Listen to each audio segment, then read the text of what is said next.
Olá, sejam muito bem-vindos à nossa aula de encerramento da disciplina de Anatomia Vegetal. Nessa aula, faremos uma recapitulação sobre reprodução vegetal, embriogênese e desenvolvimento inicial das plantas, células e tecidos vegetais, anatomia das estruturas vegetais, vegetativas e reprodutivas e também microscopia. Vamos iniciar relembrando o processo da reprodução sexuada. Nós temos nessa imagem, primeiro aqui um botão floral, ainda no seu início de desenvolvimento, ainda se encontra fechado.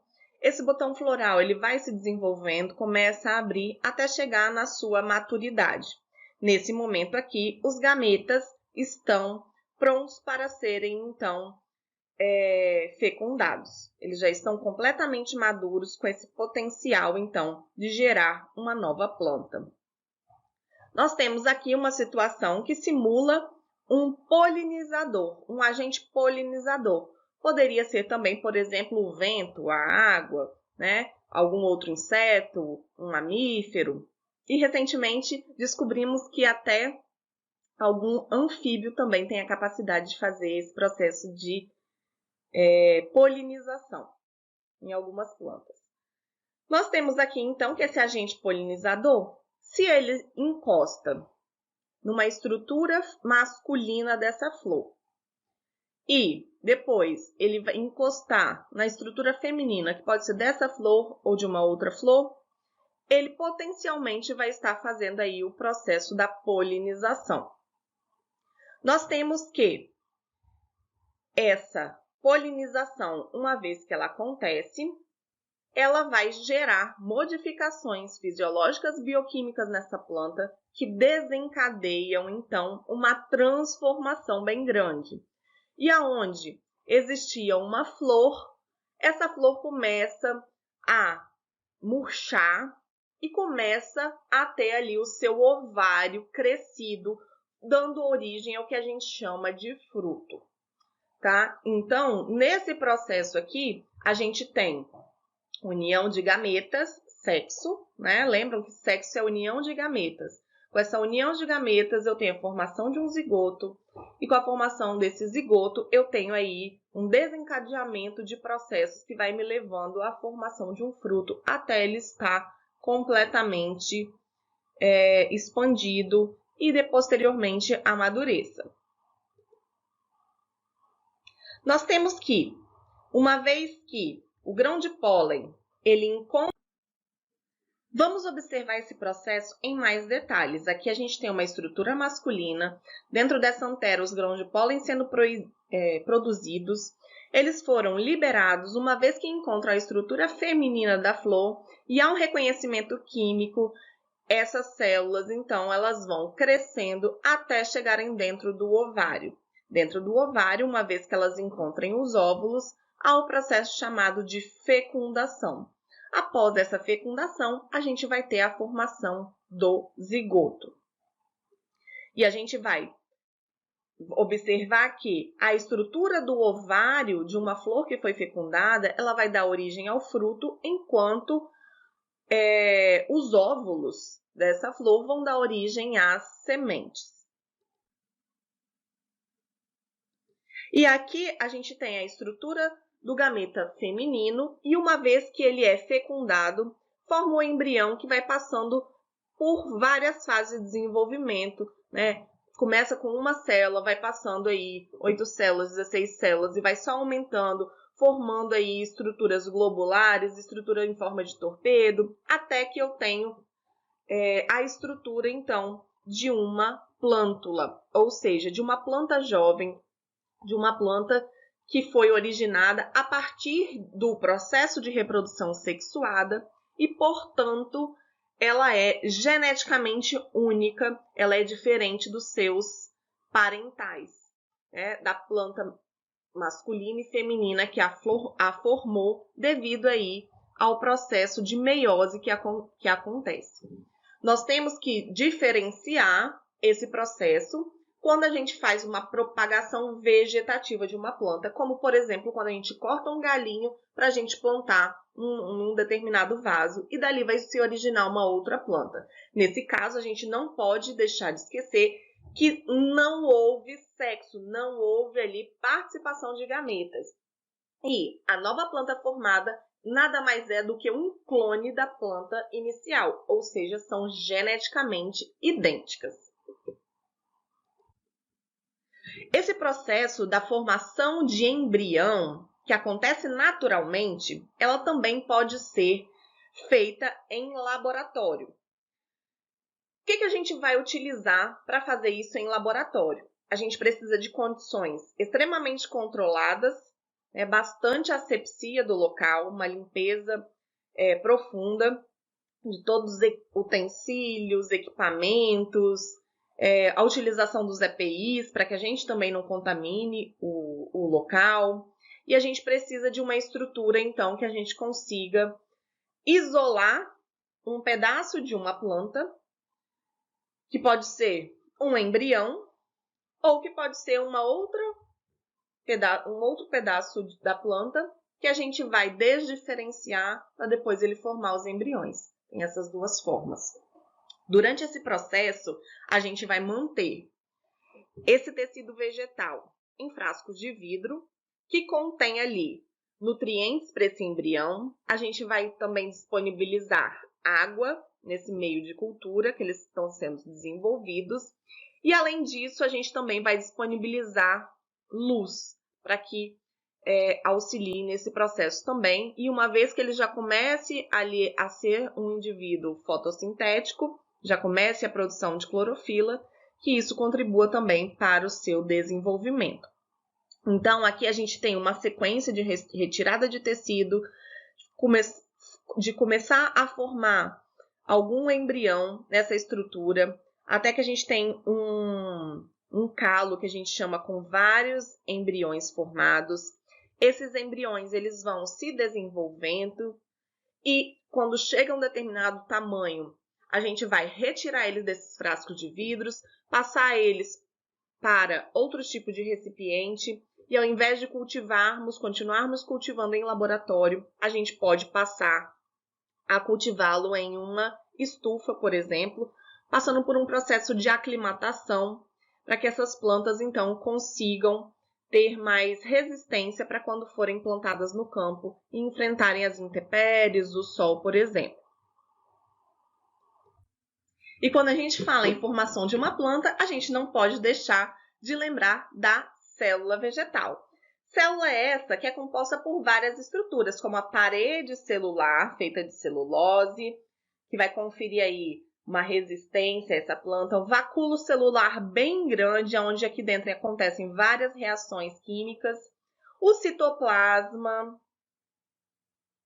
que vai ali também acontecer várias reações químicas, citoesqueleto, conferindo aí estruturação a essa célula, os cloroplastos, que são organelas que contêm clorofila, que vão realizar o processo da fotossíntese, as mitocôndrias, que vão produzir a energia dessa célula, retículo endoplasmático liso, retículo endoplasmático rugoso. Nós temos também ribossomos espalhados, que vão auxiliar no processo de produção de proteína, complexo de Golgi. E todas essas estruturas juntas, elas vão conferir a essa célula a capacidade, então, de fazer todas as suas atividades metabólicas.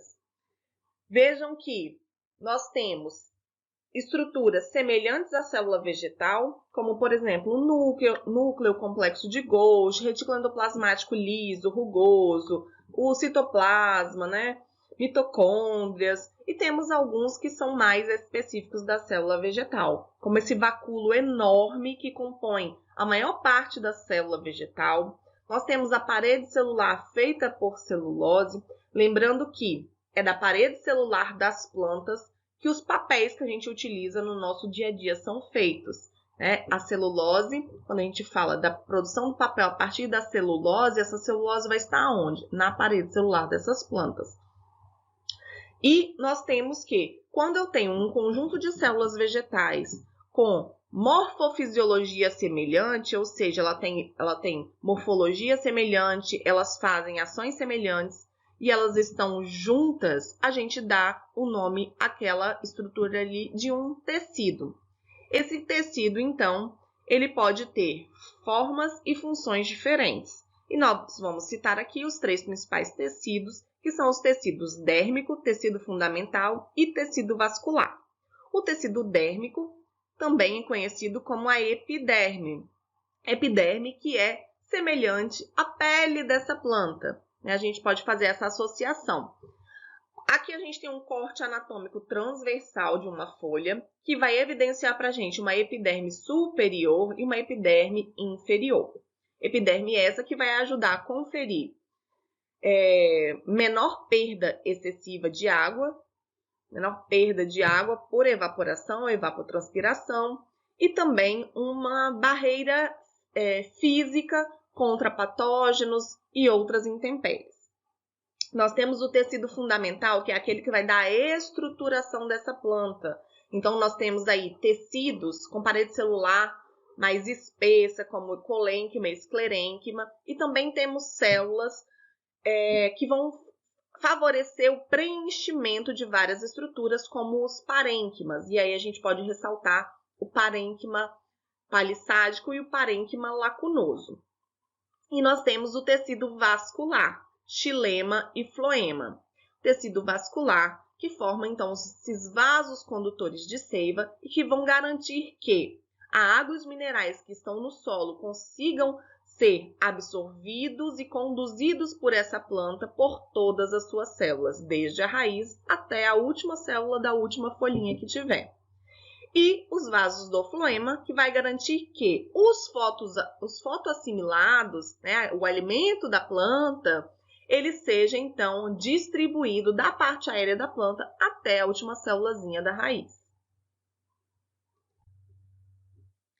Depois que as células se desenvolveram em uma plântula, né, uma estrutura que já vai ter raiz, caule e folha, né, ela ainda mantém a sua capacidade de crescimento. Não é só o embrião que tem essa capacidade. Essa capacidade é mantida graças a um conjunto de células que ficam localizadas em pontos específicos dessa planta, garantindo que ela consiga continuar crescendo e também se regenerando em algumas situações. Nós temos aqui que essas regiões podem ser chamadas de gemas. Essas gemas são regiões meristemáticas e esses meristemas são aquelas regiões que eu tenho ali células em constante processo de divisão mitótica.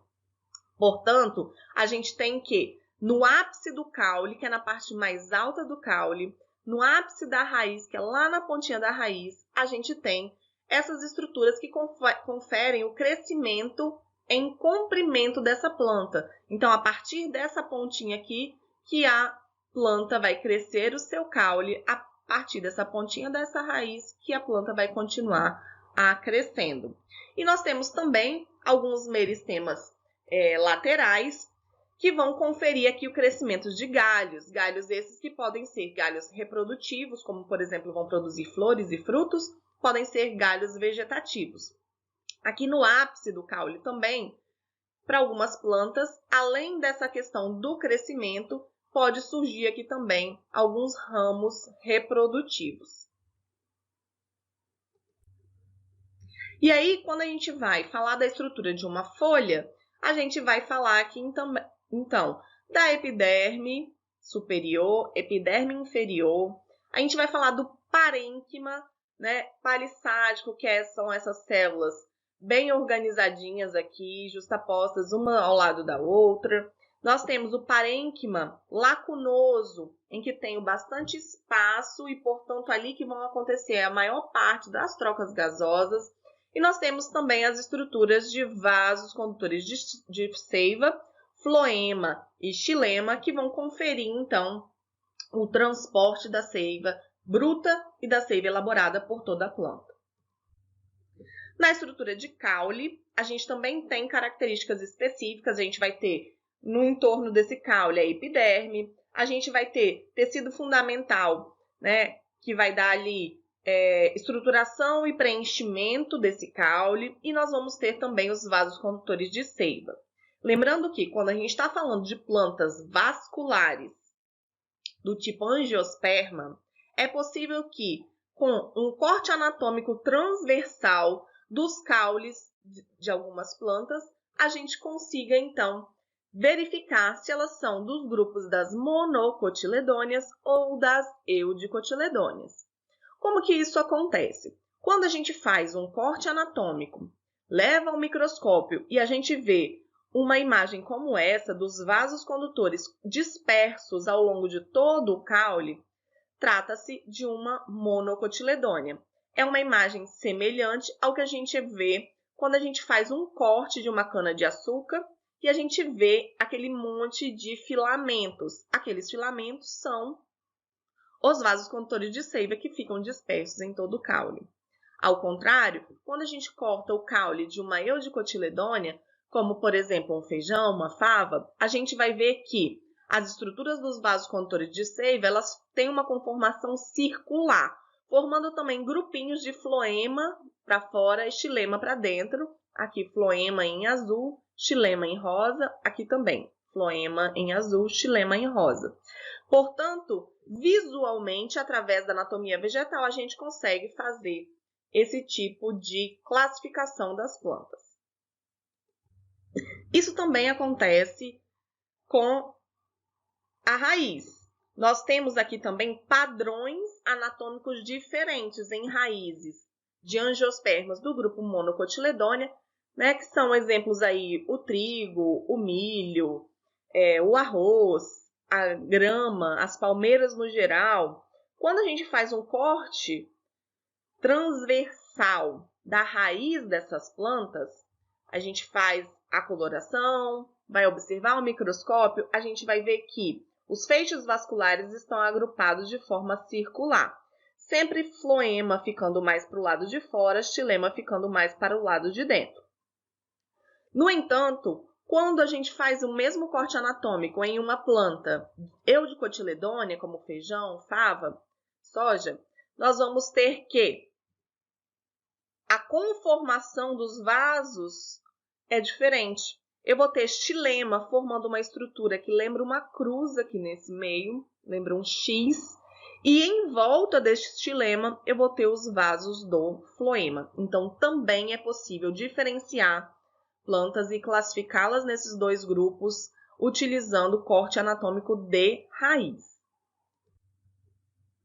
Agora, quando a gente fala de anatomia das estruturas reprodutivas, a gente vai ter aí flor, fruto e semente.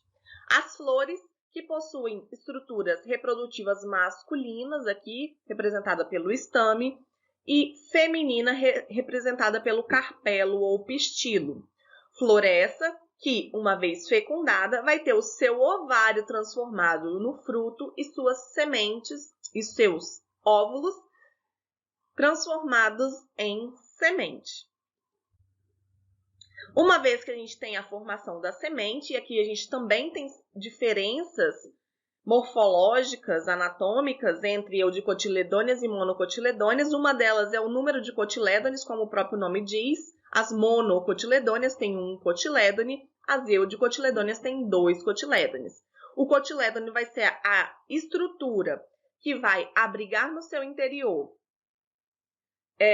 o embrião da planta, e além disso vai ter substâncias de reserva para nutri-lo, podendo ser essas substâncias de reserva o amido, lipídio, proteína. E esse embrião ele vai ter todas as estruturas necessárias para formar uma nova planta. Vimos também, pessoal, que os planos de corte a gente precisa de aprender para que a gente consiga depois fazer cortes e observar o microscópio. Os 3 principais deles são o corte longitudinal, o corte paradérmico e o corte transversal. Falamos aí sobre estrutura de microscópio, preparação de lâminas, utilização dos microscópios. E eu espero que tenha sido uma ótima jornada para vocês. Para mim foi excelente. Fica aqui o meu grande abraço. Sucesso a todos!